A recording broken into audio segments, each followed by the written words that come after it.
सहनाववतु सहनौ भुनक्तु सह वीर्यं वीर्यङ्करवावहै करवावहै तेजस्विनावधीतमस्तु तेजस्विनावधीतमस्तु मा मा विद्विषावहै। ॐ शान्ति शान्ति शान्ति। श्री गीता ध्यानम।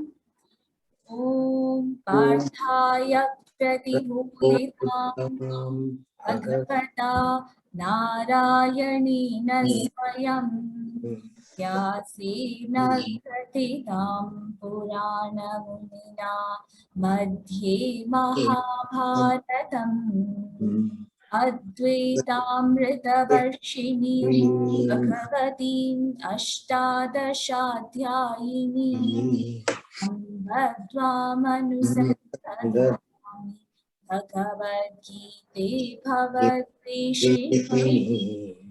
नमोऽस्तुते व्यासविशालबुद्धे लालविन्दायतपत्रनेत्रा येन त्वया भारततल्यपूर्णः प्रज्वालितो ज्ञानमयप्रदीपः प्रपन्नपारिजाताय स्तोत्रवैत्रीकपाणये ज्ञानमृताय कृष्णाय गीतामृतदुहे नमः।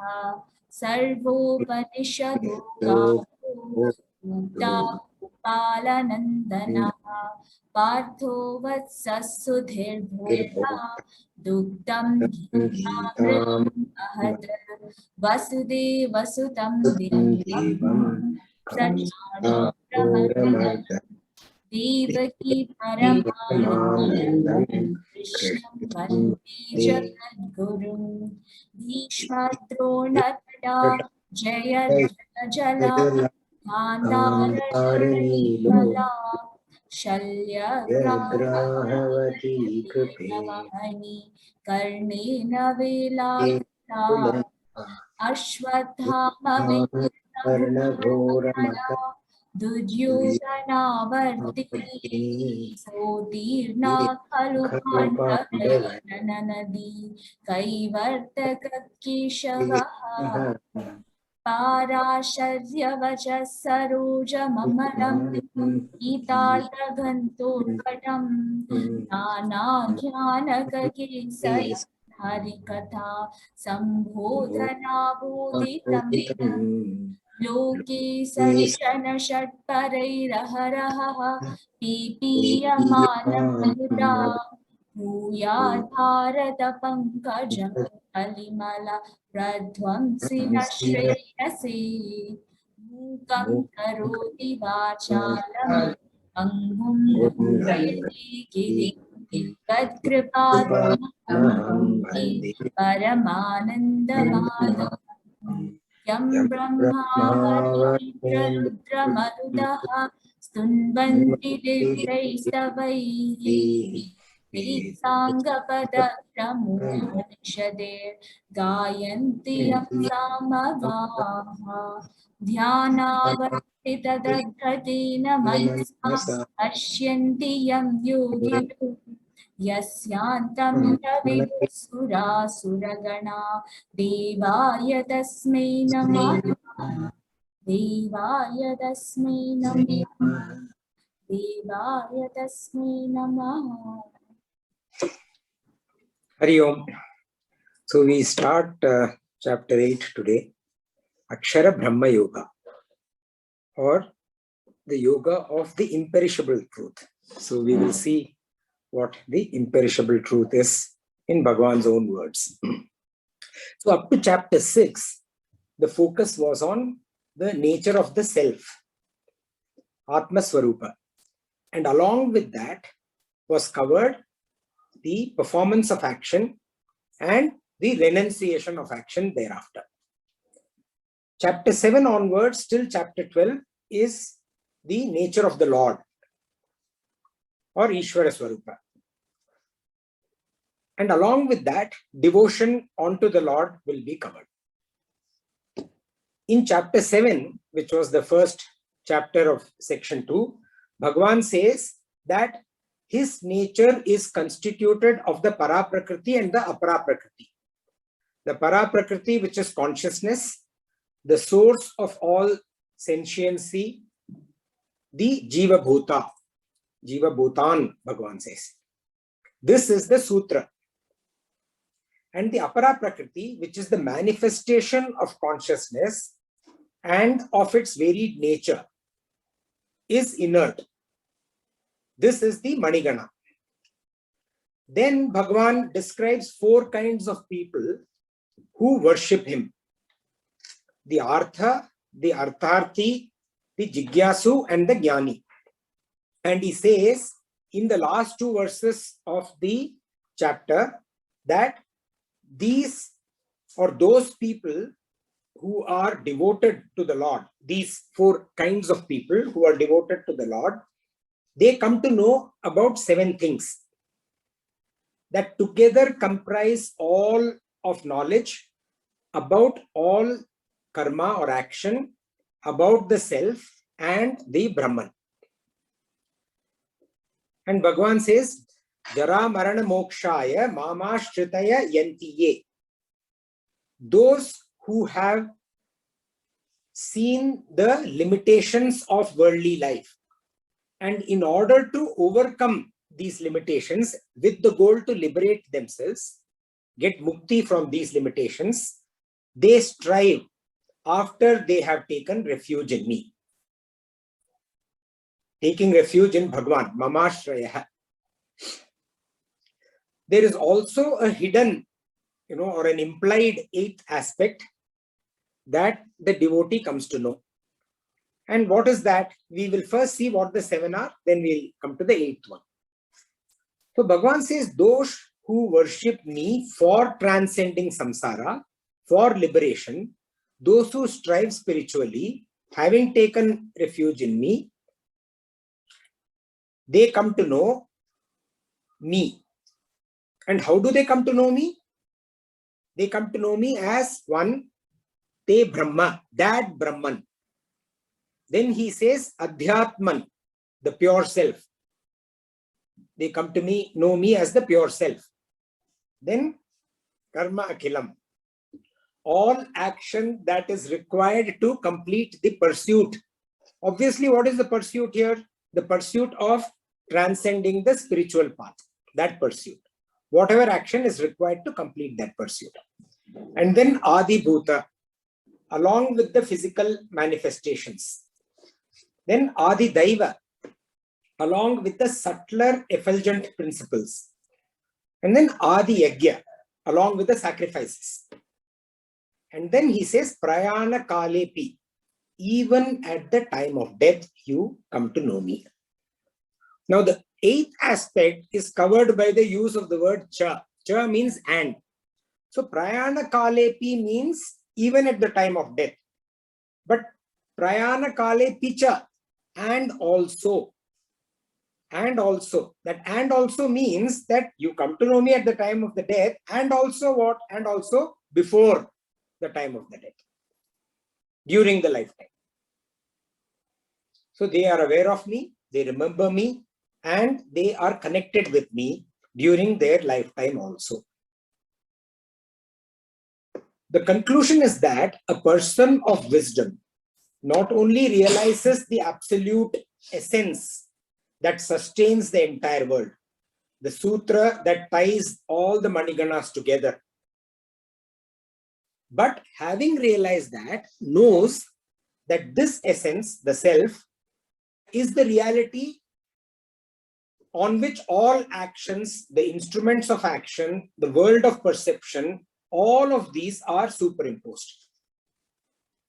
The reality on which the Maya is superimposed.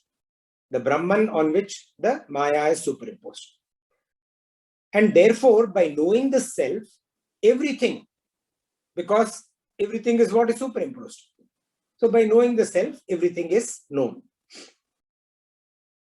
Arjuna will now ask each of these what they are, one by one by one. And chapter 8 is about Bhagavan explaining them in detail. let us go to Arjuna's question. We will recite both the first and the second verses together. Om Shri Paramatmane Namaha. Atha Ashtamodhyayaha Akshara Brahma Yogaha. Om Shri Paramatmane Namaha.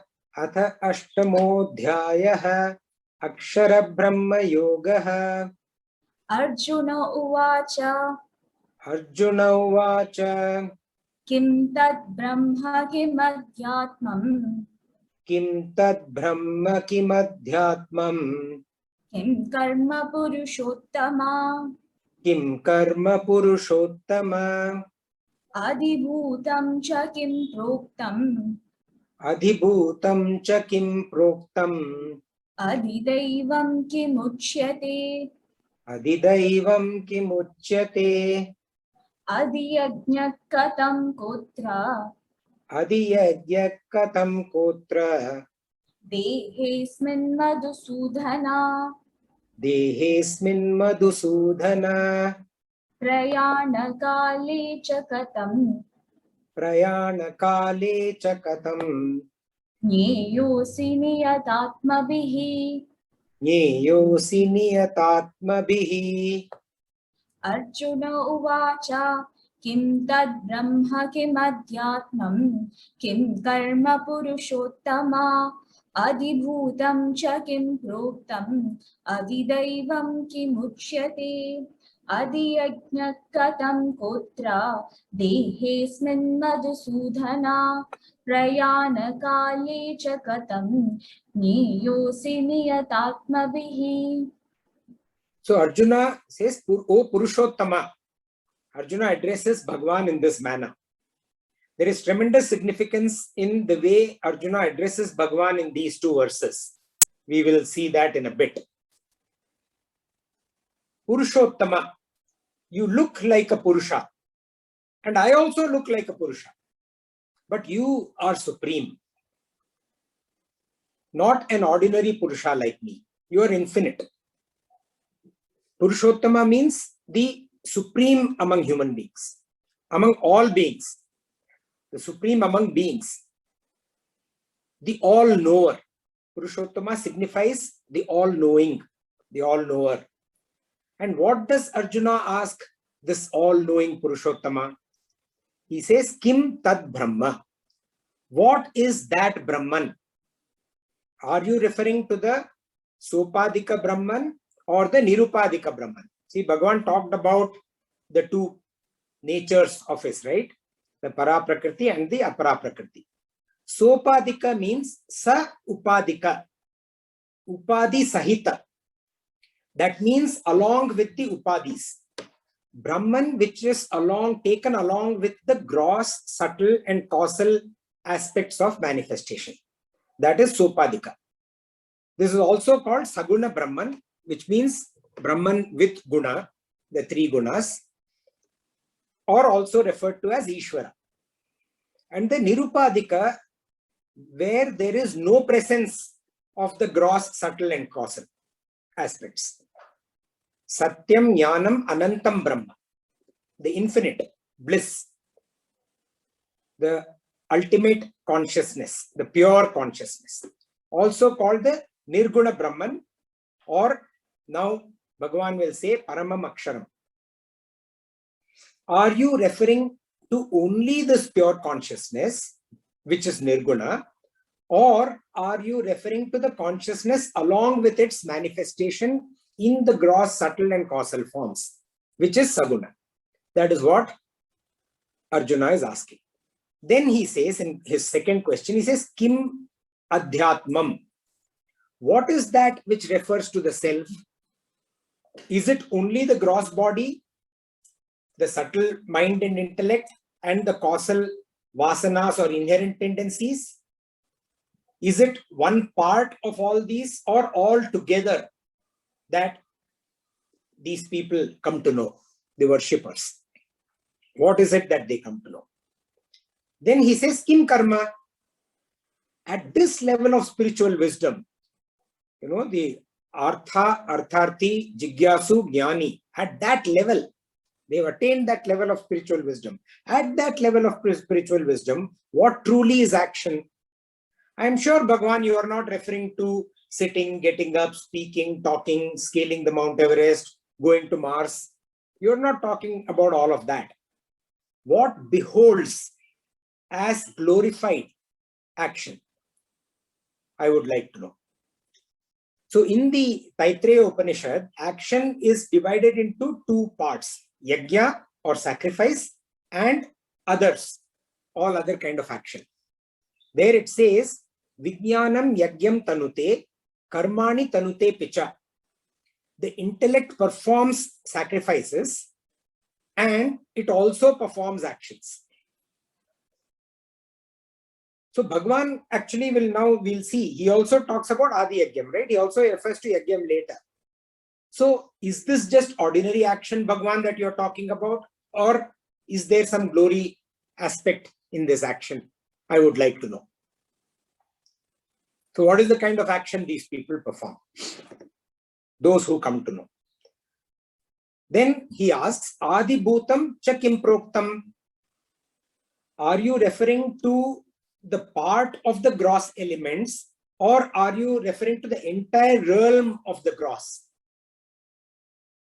The Ishvara, the self, the pursuit that helps the self understand the Ishvara, the Para-Prakriti and the Apara-Prakriti, the distinction between the Para-Prakriti and Apara-Prakriti, that pursuit, all these at varying levels of your physical manifestations. What specifically are you referring to? Then he says, Adi Daivam kimuchyate. When you say they come to know, they come to know you along with all the deities. Is it one deity or many deities or all deities put together? Is it the Uttaratma, the Hiranyagarbha? We will see all what that means in this chapter. Bhagavan covers all that. The first Purusha, or is it pertaining to this world of objects and beings? Or does it pertain to the cosmic governing principles? Governing principles are those that make the elements do, or elements of creation, what they are. Like we saw when we spoke about the essence of elements also, the tanmatras also. Similarly, governing principles are those that make these elements what they are, who they are, what they do, and so on and so forth. The very source of all the effulgence that is there. Then he asks Bhagavan, Adi Yajna Katam. And then he says, Kaha Atra Yasmin Dehe. So both these aspects are one question actually. They are not two questions. And they refer to the fivefold yajnas. We saw them earlier also, right? The Deva Yajna, the Pitru Yajna, the Brahma Yajna or Rishi Yajna, the Manushya Yajna, and the Bhuta Yajna. So that is what is referred to here. And when these yajnas are performed, when action is taken in a manner of performance of these yajna, at that time there are threefold aspects. That which presides over the yajna, or for whom the yajna is done, that is one. Then that which executes the yajna, the one who is performing the yajna, and that which gives the results of the yajna, the phalam. So when we work for a higher cause, when we sacrifice in order to take action, when we do our duties, right? When we perform our duties for something, what we do is we perform keeping the higher ideal in mind, that Ishvara Arpana Buddhi. We have covered it so many times, okay? So it is not always apparent what's going on. It's not always clear. For example, even at work, or even, as a homemaker, whatever kind of work that a person may be doing, going into the office or staying at home, any kind of work, the boss or whoever it is, the elder will give an assurance. You just do the job, success will follow. And people commit. We all commit ourselves to our action, to our work, to our duty. Why do we do that? Because we love what we do. We love our duty. We love our job. Or sometimes we do it because we need to do it. We may love it and we need to do it, or we may need to do it and not love it. That doesn't matter. So we either do it because we love it, or we do it or we do it because we need to do it, whatever it may be. We do it. We do it sincerely. We do it with the spirit of sacrifice. We give it all. And oftentimes we don't know the answer to these 3 points while we are doing all that we are doing in our day-to-day life itself. For whom is it that, why am I doing this? For whom am I doing this? Oftentimes we ask ourselves the question, we don't know the answer.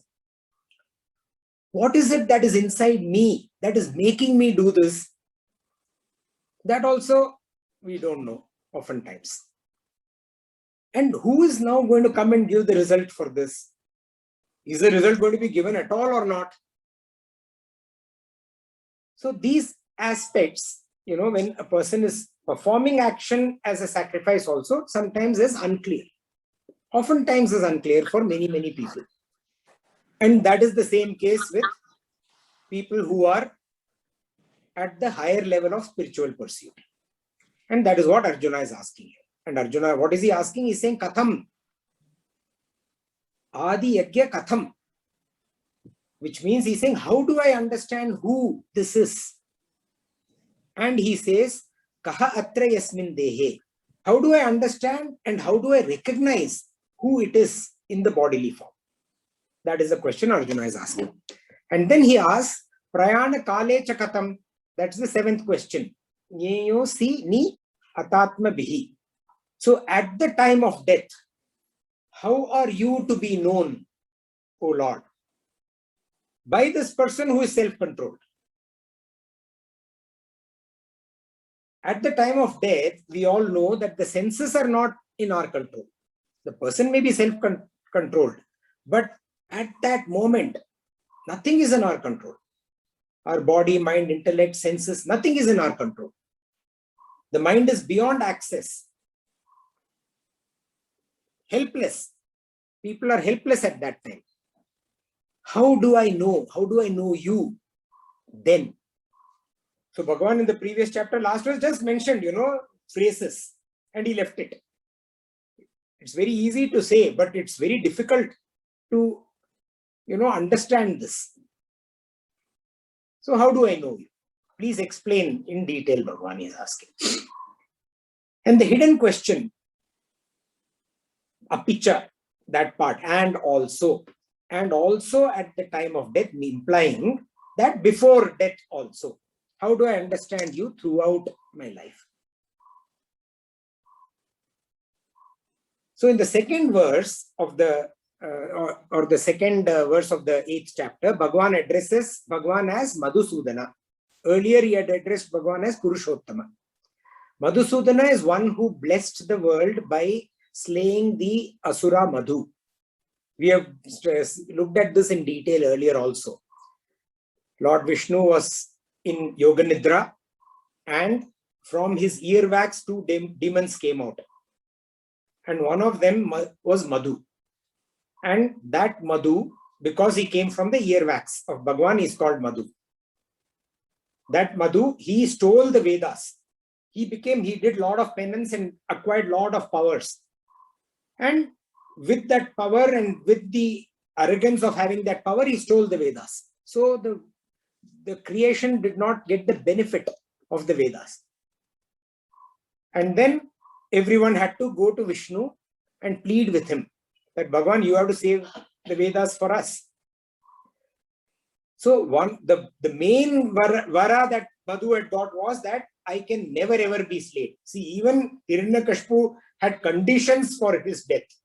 Okay, but Madhu was like, nobody can kill me, nothing can happen, I cannot die unless I wish it on myself. So Bhagavan actually has a battle with him, defeats him. And because he's been defeated, Madhu says, ask anything that you want. And Bhagavan asks him for his life. You please give me your life. Because only person who can take his life is himself. So by slaying Madhu, he restored the Vedas to the rightful place in creation. That is why he is all merciful. We are studying, Bhagavad Gita, which is also a Upanishad, which is also a scriptures today, right? That Bhagavan has directly discoursed. So imagine we were all without any of this. Actually, Bhagavan later on will say that I am telling you. He will not say I am telling you. He will say this is how it is quoted in the scriptures. He keeps saying that again and again in the Bhagavad Gita itself. This is how it is proclaimed. This is how it is declared, he'll say. Imagine if all that was missing. Then ethical way of life itself would be missing. So Bhagavan, the all-merciful, he saved the world by killing Madhu, the Asura Madhu, and restoring the Vedas. And what do we need at the time of our death? We need that mercy, his mercy, that all-merciful Bhagavan. So Purushottama Madhusudana, the all-knowing and the all-merciful. So beautiful expression by Arjuna here. So what is Arjuna saying? He is saying that I am devoted to you. See, Arjuna has already said I am devoted to you. Devotion to the all-merciful Lord Madhusudana brings clarity, or that all-knowing Purushottama gives the clarity. Through the devotion to Madhusudana, you acquire clarity from Purushottama. So beautiful use of Bhagavan's names. Let us see the clarity that Bhagavan brings to these questions. Now we go to Bhagavan's answers. Shri Bhagavan Shri Bhagavan Aksharam Brahma Paramam Aksharam Brahma Paramam Svabhavodhyatma Muchyate Svabhavodhyatma Muchyate Bhuta Bhavodbhava Karaha Bhuta Bhavodbhava Karaha Visarga Karma Sanyitaha. Visarga Karma Sanyitaha. Shri Bhagavan Aksharam Brahma Paramam Svabhavodhyatma Muchyate Bhuta Bhavodbhava Karaha Visarga Karma Sanyitaha. So Bhagavan is answering Arjuna's first three questions in the next verse. And then he'll answer the next three questions, 4, 5, and 6 in the verse 4. And he will answer the seventh question in verse 5. That is what Bhagavan will do. So what does he say to answer Arjuna's questions? The first one, Aksharam Brahma Paramam. What was the question? Kim Tad Brahma. So Bhagavan says Aksharam Brahma Paramam. Bhagavan says that he is referring to the Nirupadika and not the Sopadika. The Nirguna, not the Saguna. That Brahma is Paramam Aksharam.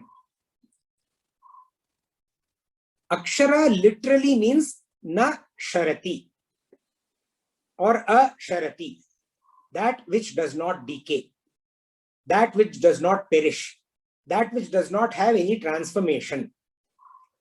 That supreme imperishable, Paramam, that supreme Brahman, the Sutra, that is what I am referring to, he says. The inferior imperishable, which is the first manifestation of the supreme Brahman, which is the Maya, the Hiranyagarbha, or Brahma, Lord Brahma, as we know, that is relatively imperishable. We will touch upon all of this a little later. Meaning it does not perish in the minor pralayas. But the Hiranyagarbha also becomes perishable in the ultimate, in the Mahapralaya. So what is referred to here is that supreme, that which does not perish even in the Mahapralaya.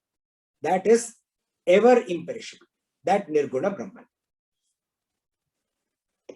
Now, Akshara you will often see when you are studying scriptures, you will see it is also used for Omkara or Om. So we should not confuse this with that. So I'll just spend a minute or so to, so Akshara is the word symbol for Supreme Brahman or Om. The Om is a syllable.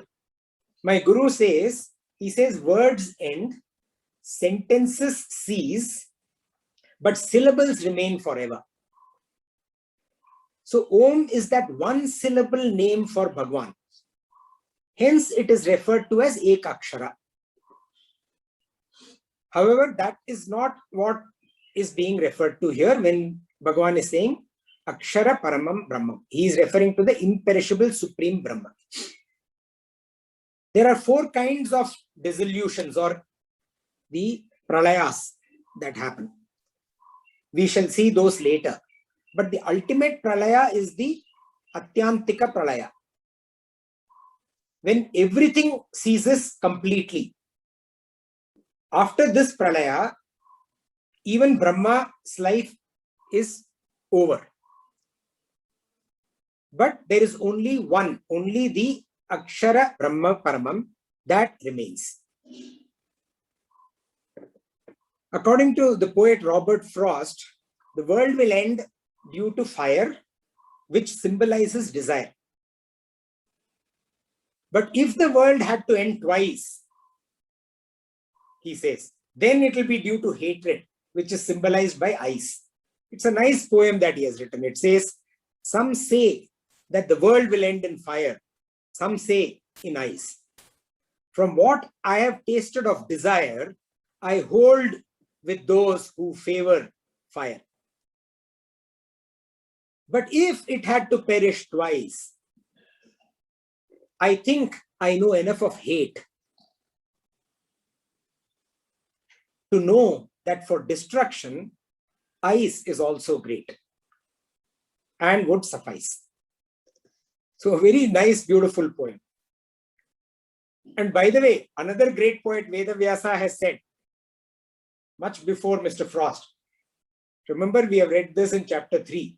Kama esha krodha esha rajoguna samudbhavaha mahashano mahapapman vidyenam ihe vairinam. So Bhagavan says that this krodha, that is the cause of all the restlessness. And that is all devouring, mahapapman, all sinful.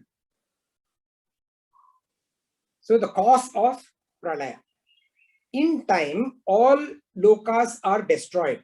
And the Satya Loka or the Hiranyagarbha Loka or the Brahma Loka, that remains. All other loka, the Bhuvaha, Bhuguvaha, Suvaha, Maha, Tapaha, all of that are destroyed. Thus, this is imperishable compared to all the other lower lokas. Compared to them. But in time, the Hiranyagarbha Loka also perishes. The Satya Loka also perishes. That is in the ultimate pralaya, the Mahapralaya. And Supreme remains even after that. Absolutely imperishable. And that is what I am referring to Arjuna. Then Bhagavan comes to the second answer. Swabhavo dhyatma muchyate. Swabhavaha adhyatma uchyate. So what is adhyatma or what is adhyatma? Adhyatma is the swabhava. Swa means the sense of I. Now again, not to get confused with the ego. Swa means the sense of I. We will see what kind of I. And bhava means expression. The very consciousness, that Brahman, which we referred to just now as the Paramam Aksharam, that Brahman, which expresses within all creation, within all of us, as that I principle. That is Adhyatma.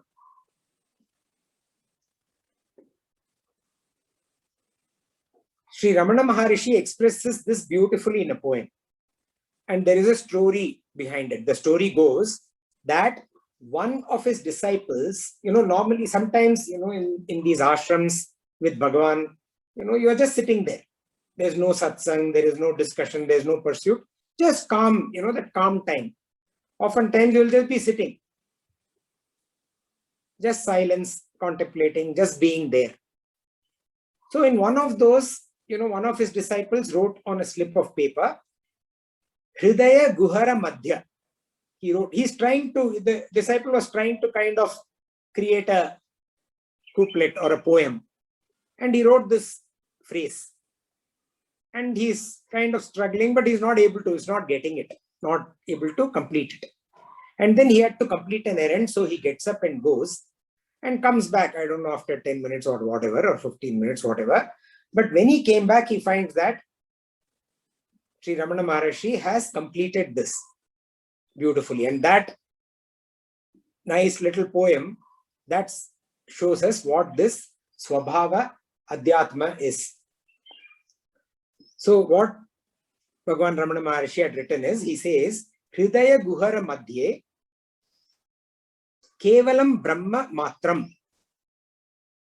Aham Maham Iti Sakshat Atma Rupena Bhati Hridi Visha Manasa Kevalo Majyato Va Pavana Chalana Rodhat Atma Nishto Bhavatam. So Hridaya Guhara Madhye, we saw that in the core of the heart. Kevalam Brahma Matram, that pure Brahman, Tad Brahman. In the core of the heart, that Tad Brahman.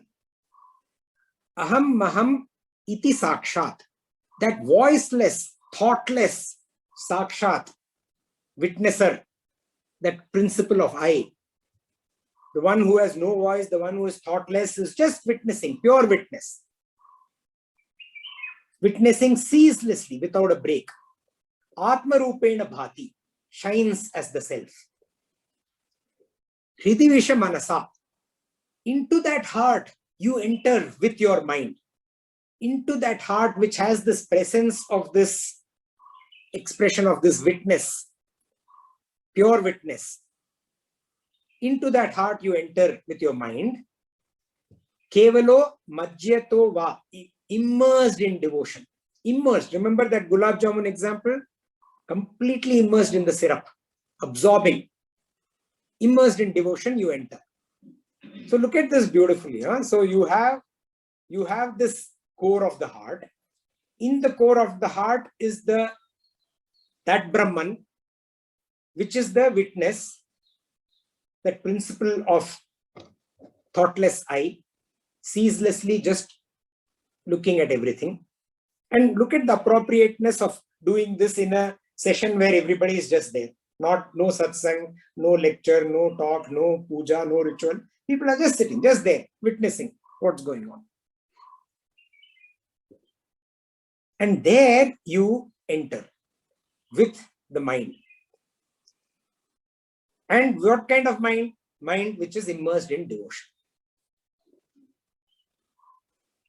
Pavana Chalana Rodha, through the path of pranayama or Raja Yoga. Atmanishto Bhavatam, abide yourself in that self. So it's a beautiful poem to show us what this Tad Brahman and the Swabhava of that Brahman, which is a pure witness, ceaseless pure witness. The infinite pure, the substratum of the entire cosmos is that Brahman. And that same Brahman expressing in your heart as a pure witness, appearing in our hearts as the I principle, not the ego principle. See, the pure existence principle. See, the ego undergoes change. The ego goes to sleep, the ego wakes up, the ego puts on a nice smart dress. The ego, I'm going to satsang, so, I should have a proper attire. Right? Or I'm going to a formal meeting in the office, so I should wear tie. The ego does all of that.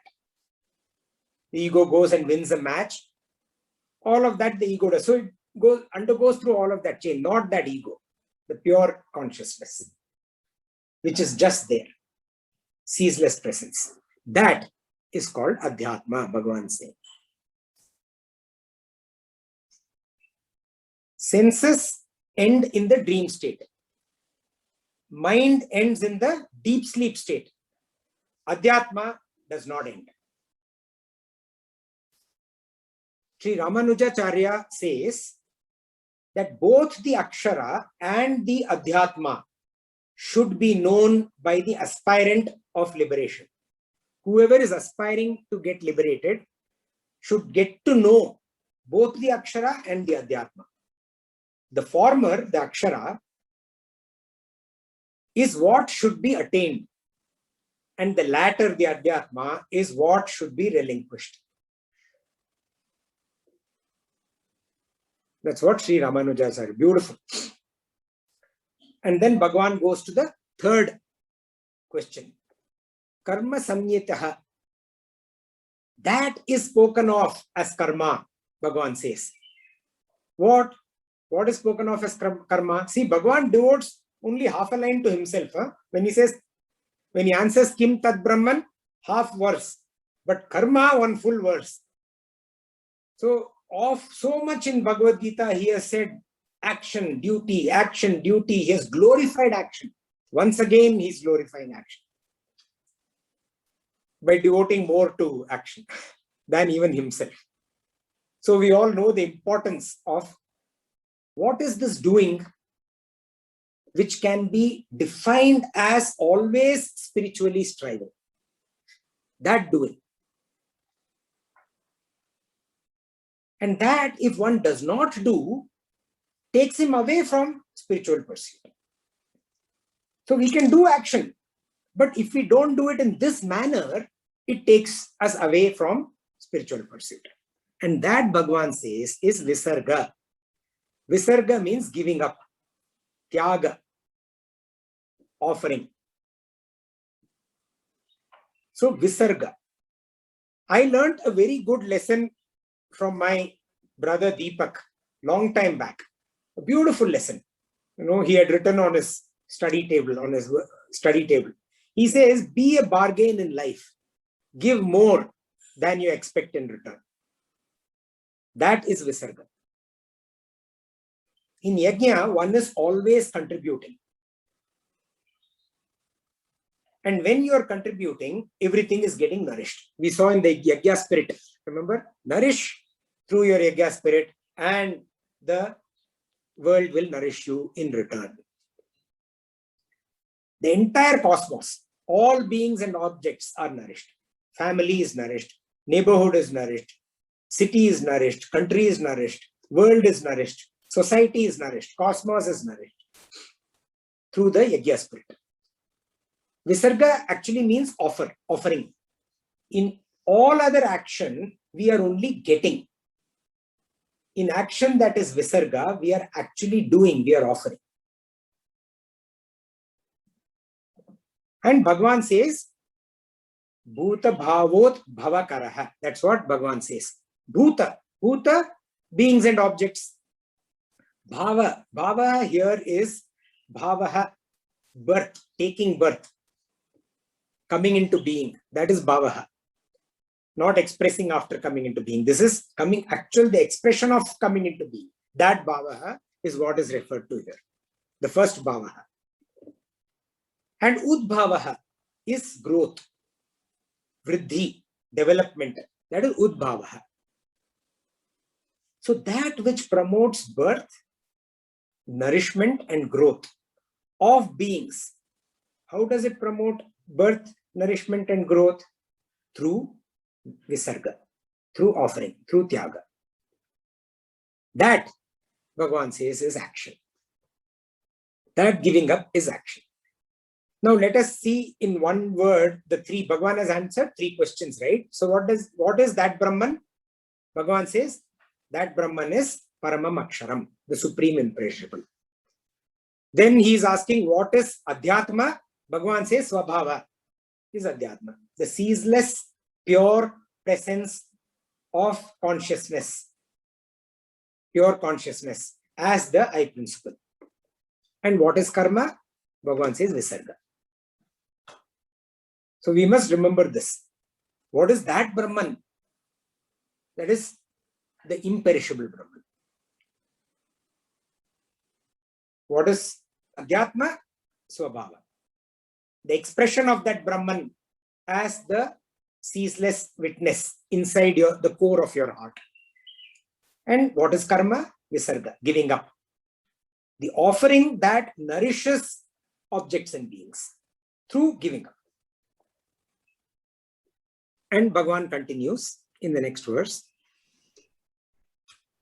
Adhibhutam ksharo bhavaha Adhibhutam ksharo bhavaha purushashchadi daivatam purushashchadi daivatam adiyajñohamevatra adiyajyohamevatra dehe dehabhritambara dehe dehabhritamvara adhibhutam ksharo bhavaha purushashchati daivatam adiyajñohamevatra dehe dehabhritambara.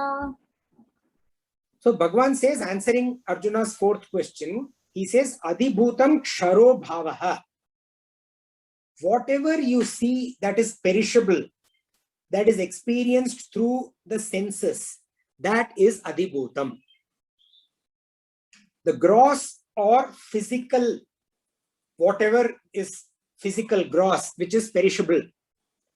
Objects that possess, what are those objects that possess Shabda, Sparsha, Rupa, Rasa, Gandha?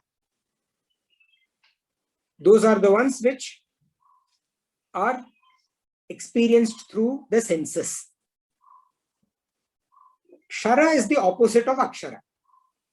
And Ksharo Bhavaha or Ksharaha Bhavaha is whatever is in the realm of the known, cognizable world. This also includes thoughts, because thoughts is part of the body, mind, intellect. So thought is also included here. They undergo change. They are not constant. They are not Akshara. They are not imperishable. We see it starts with perennial, they are there, perennial. Then they become annual, seasonal, and gone. So when elements come together, objects are formed. And when the elements are separated, objects also cease. Take water. Two elements or two aspects or two units of the element hydrogen, one unit of the element oxygen. Bring them together, you have water. You separate the hydrogen and the oxygen, water also is not there. That's true for all aspects of this perishable creation. So whatever is in the realm of the cognizable world is Ksharobhava. So there's this beautiful thing that I had read sometimes, which I linked with what Bhagavan is saying here. Roman poet, philosopher, his name was Lucretius. He wrote a poem on the nature of things. And there, very, very interesting concept. This poem he wrote about 1500 years ago, more than that. So he says, imagine yourself standing on the edge of the universe. This cognizable world, this cognizable universe, that Ksharobhavaha. Imagine yourself standing on the edge of this universe, and you have a bow and arrow in your hand, and you shoot the arrow with your bow. Now, if the arrow keeps going, that means what you thought was the edge of the universe is not the edge of the universe. So you please go ahead and find what the real edge of the universe is. If it hits the wall and bounces back, then also what you thought was the edge of the universe is not the edge of the universe. That wall is the edge of the universe. So you go stand on top of the wall and fire the arrow once again. And when you go on top of the wall and fire that arrow once again, same result. Either it will keep going or it will hit another wall. So the result repeats. The possibilities are the same. Either way, he said, the universe is boundless. In those days, the Roman Church said everything is this planet Earth and the church is everything, So this was a very, very contrary opinion to what was preached by the Roman Catholic Church. They said there is nothing other than this planet Earth. This planet Earth is flat. There's no world, no universe, nothing outside of this. So in that, if a person says go to the edge and fire and it's not the edge, then that was completely contrary. Even much later, when people quoted this philosopher, Lucretius, they were actually burned to death. And then Galileo invented the telescope, which actually showed a universe much beyond this earth. And much beyond that universe is also what Bhagavan has described, bound and boundless. Everything he has described more than 5,000 years ago. How beautiful can that be?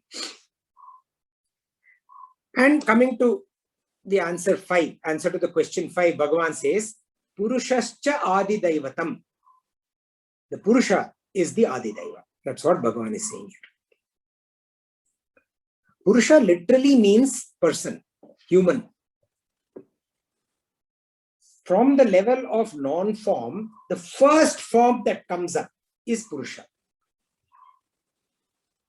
It refers to what is termed as Hiranyagarbha, the first concretized version or form of pure consciousness.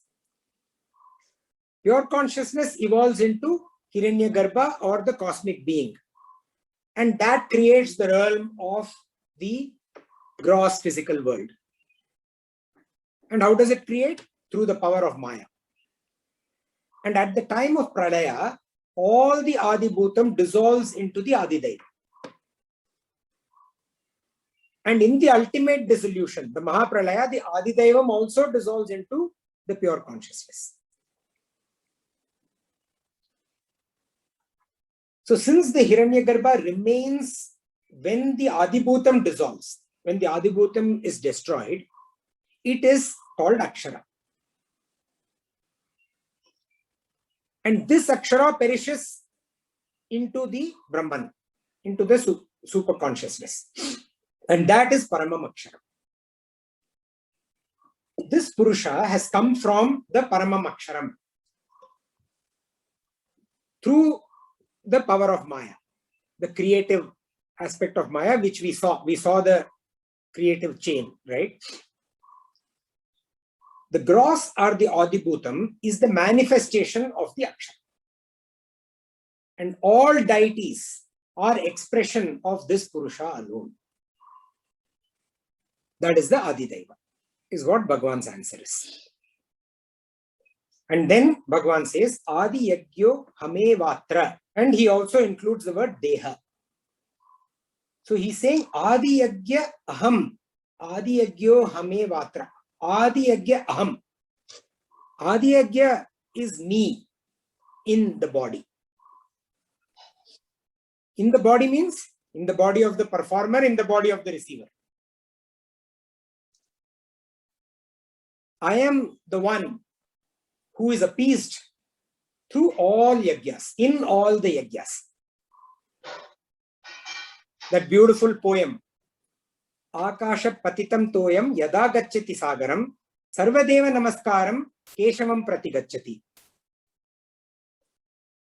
So, Akasha Patitam Toyam, like the water that falls from the skies, Yada Gacchati Sagaram, all of it ultimately goes into the ocean.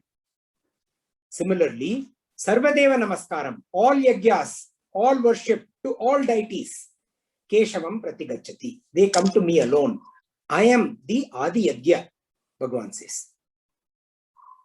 All the yagya that goes to performed for any deity, all of it comes to me alone. I inspire the yagya, I enable the yagya, I perform the yagya, I preside over the yagya, and I give the results of the yagya. That is what it means. When Bhagavan says, I am Yadi Yagya, this is what it means.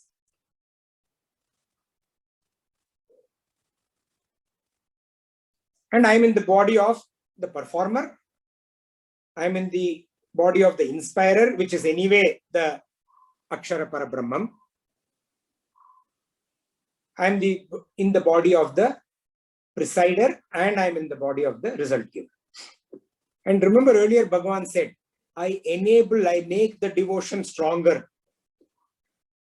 Worship of the Lord in this manner is Sopadika Upasana, Bhakti to Bhagavan. And worshipping the Akshara Brahman, the Paramam Brahman, is Nirupadika Upasana, Jnana of Bhagavan.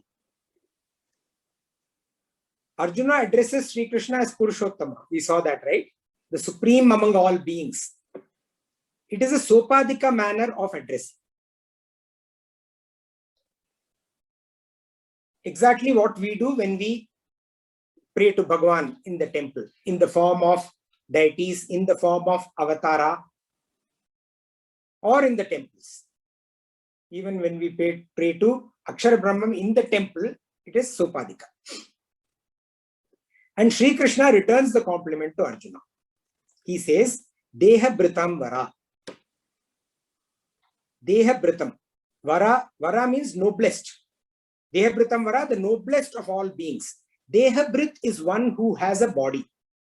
Deha Brit, one who has a body. Deha Britam means all the collection of all the embodied beings. Which is what? Which is everything. Everything has, even this is embodied. I am embodied. Collection of all embodied beings. And Bhagavan says, you are Vara, the noblest of all of them. The noblest among all embodied. What a beautiful compliment to Arjuna also, to his student. Thus, through the answers of the first 6 questions, Bhagavan actually gives us an understanding of himself and also lays out the manner of worship. How does he do that? First, he says, Paramam Aksharam. He is the supreme imperishable. Worship him as such, as the supreme imperishable. Absolute imperishable. Even when the Mahapralaya happens, continues, remains. Number 2, Swabhavaha. That ceaseless pure presence of consciousness as the eye principle, the witness. Worship him in that manner. That beautiful poem of Swami Ramana Maharishi. So that core of the heart, the Supreme Brahman in the core of the heart, through the mind, see that Supreme Brahman absorbed in devotion. Whichever way you want. Here Bhagavan says through Pranayama, Raja Yoga, but there are so many other ways to do it. Jnana Yoga is a way, Bhakti Yoga is a way. Whichever way, but ultimately do that. That Supreme Brahman in the core of your heart, expressing as the pure witness. See that with the mind absorbed completely in devotion. That's Swabhavaha. Worship him that way. Visargaha. The offering that nourishes all beings and objects. Because of what we do, others gain. That kind of action. That is glorious action. Perform all actions as offering unto him. Worship him in that manner. Then Adi Bhutam. Whatever you see that is perishable, that goes, that has a life. That is born one day and goes one day, and in between there is life. Whatever is perishable, everything that is part of the creation. That is the expression, the Trigunatma expression. That is experienced through the senses. Include all of these in your worship of Bhagavan, of him. And Adi Daivatam, the first concretized form of that pure consciousness. Include that form, the Hiranyagarbha, in your worship of him. And Adi Yagya, the inspirer, the enabler, the performer, the presider, and the result giver of all worship, any kind of worship, any kind of yagya, where he says aham, I alone. Adi Yagya aham. Perform yagya with this awareness of him, that it is him only. He is doing, I'm not doing. He is the result giver, not anything else or anybody else. I am doing for him only, not anything else or anybody else, with that awareness. When we worship Bhagavan in this manner, we invoke two aspects that are required for devotion. They are love and respect. Love is a feeling of the heart, and it comes from upasana. Respect is a feeling of the brain, and it comes from jnana. Thus, the heart is tuned to Bhagavan in love, and the brain is tuned to Bhagavan in respect. Mat chitta, mat praha. Mat chitta, heart tuned to the Lord in love. Mat praha, the brain tuned to the Lord in respect. And this kind of devotion, over a period of time, at any point in time, leads to liberation. And that liberation, it's said of to be two kinds, Jivan Mukti, Krama Mukti. And both of these are aspects of being liberated while living in this world. So what happens to the one who leaves the body after being liberated and is living life as a Jivan Mukta or a Krama Mukta? What happens? Let's take it up in the next satsang because it's already past 5 o'clock.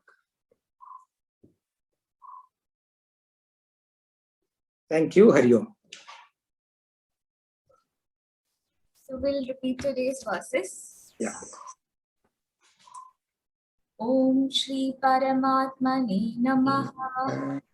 The Ashtamodhyayaha Akshara Brahma Yogaha Arjuna Uvacha Kim Tad Brahma Kim Adhyatmam Kim Karma Purushottama Adibhutam Shaktim Adidaivam Kimuchyate Adiyayna Kalpotra Ekesmin Madhusudana Prayanakale cha katam Nyeyosmi niyatatmabihi Sri Bhagavanupacha Aksharam Brahma Param Abhavodhyatma Muchyate Muto Bhavodbhavakaraha Sarga Karma Sanyitaha Adibhutam Sharo Bhavaha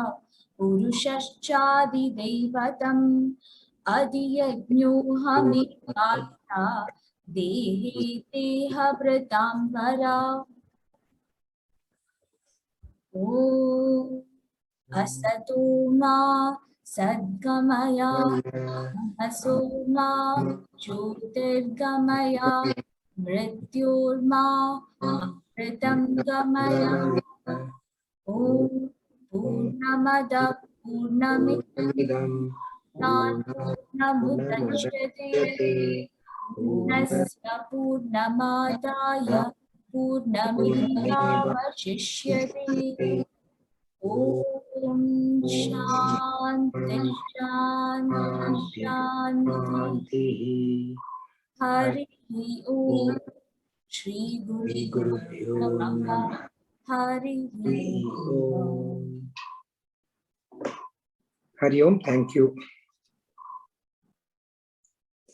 It's actually very simple but very technical. So we need to go through it a couple of times, then it is beautiful. Is there a question? Bindu, are you saying something? Yeah. I agree with you.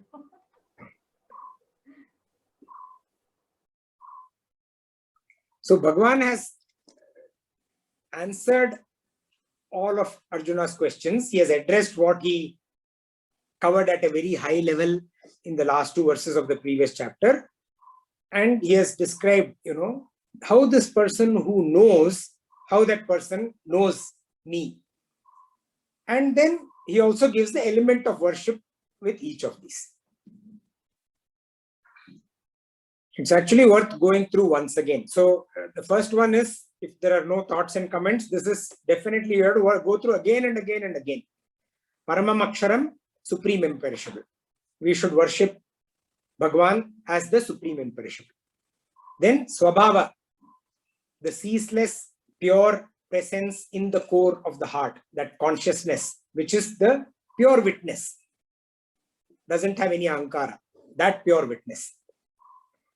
That is the way we worship him, as the Swabhava.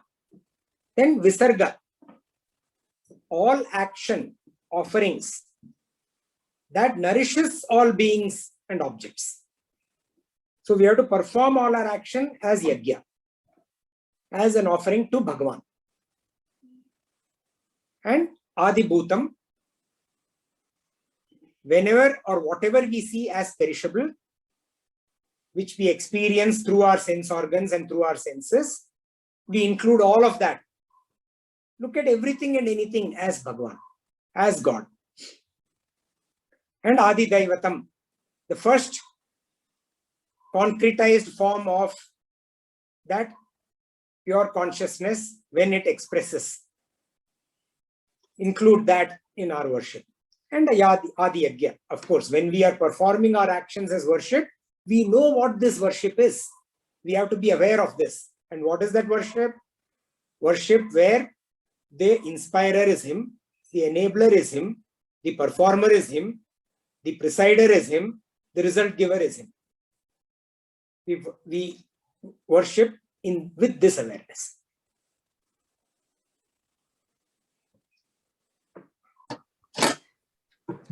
I did not quite understand why do you call what you called ego as, like, I mean, being taking care of yourself is also ego, that preparing yourself for meditation is also ego. I mean, whatever action you are taking in your life, everyday life, is it ego? I mean, if you do it with the sense of ego, then it is ego. But if you do it without that sense of ego, then it is worship. And Bhagavan is asking us to do it as worship. Because you're not thinking of, I mean, you're doing everything without thinking, you know, of an action as in ego. See, actually, when you're deep into action, we know that, we can actually figure out when I'm doing something with ego, when I'm doing something as worship. We know it's obvious to us only. So we have to learn how to maximize the worship part of it, because we know, right? It is quite clear when we do on a day-to-day basis also. Usually Even when we do charity, sometimes we just do without even knowing, realizing nothing. We don't even know that we are doing. That is pure worship. But sometimes we're like, I am giving, Yeah. मैंने तुमको दिया, तुमको ऐसे behave करना चाहिए. Oh, that is ego. Yeah, that's But it. sometimes we have given, we don't even realize. So I really like that line of your brother, what you quoted. It's a makes beautiful sense. line. Be a bargain in life. Give more than you expect in Give return. more. Absolutely. Any other thoughts? Hi, Srini. I have something on top of what Upasana was saying. That Right. Yes. sometimes, don't you think that ego is a manifestation of how the world is perceiving the act? Suppose we take your example only as a charity. Suppose, hypothetically assuming I am a person who is doing charity, who is doing alms, preparing food and serving food. Till the time I am serving it, I am doing it effortlessly without any thought. But once I start getting the media attention to it, the goodness to it, then comes the ego. So do you think that ego comes in phases as well? Ego can come anytime, no? It can come for anything can trigger it. That it is there. It is there in us. The quote unquote. See, when we are saying that's why we said, the I, that the aspect of I. The aspect of I is usually the ego. So it is always there. And It's like we say, no, the EYEI, it cannot see itself. Now, because I have this medium called Zoom in front of me, I can see my eye. If I have a mirror in front of me, I can see my eye. Similarly, that concept of I, that letter I, which is ego, if we have the medium of reflection, which is, the scriptures, which is what we read, what we learn, then we see it in its true form, which is what? Which is that pure expressionless witness. For us to see it in its true form and remove that cloud of that ego and see it as it is, you need the reflection instrument. Otherwise, yes, it is absolutely there. It may come anytime. If media is there, it may come. In your charity example, it could come if somebody says thank you. It could come if there is a press release on it. Whatever. There may be various, or it could come on its own also when we feel that, yeah, I did it. That's clear, but something is stemming up based on this. So they say now that there is a Chetan and there is a Achetan, and the conscious and the subconscious. So can we say then in that case that the subconscious always has ego? It is the conscious which suppresses it all the time, but the subconscious always has, because nobody is as Nirmal as Bhagwan. It's actually the other way around. It is the ego that suppresses the pure consciousness. Okay. Ego that suppresses the pure consciousness. Okay, yeah. Yeah, thanks, Srini. Some thought is needed. I will introspect and maybe come back next time. Yeah. The attachment to the I is what leads to desire. And what did we see here? Whether it is Robert Frost or Vedavyasa, they say that desire is the Mahashano Mahapapno. The attachment to the I leads to desire. Because the attachment to the I means you have to fulfill the I. Once you are able to detach from the I, then there is no desire. And you perform action as sacrifice. You continue to perform. It's not like because there's no desire, you go to the Himalayas and until grows over you. That's not what it means. Right? So you continue to do what you're doing. You continue, but you have complete detached way of doing. Because you're doing it as worship. Yeah, definitely. Thank you. Makes sense. Okay, if no other thought, we can say Hari Om and meet next Saturday. Hari Om, thank you. We'll continue chapter 8 next Saturday.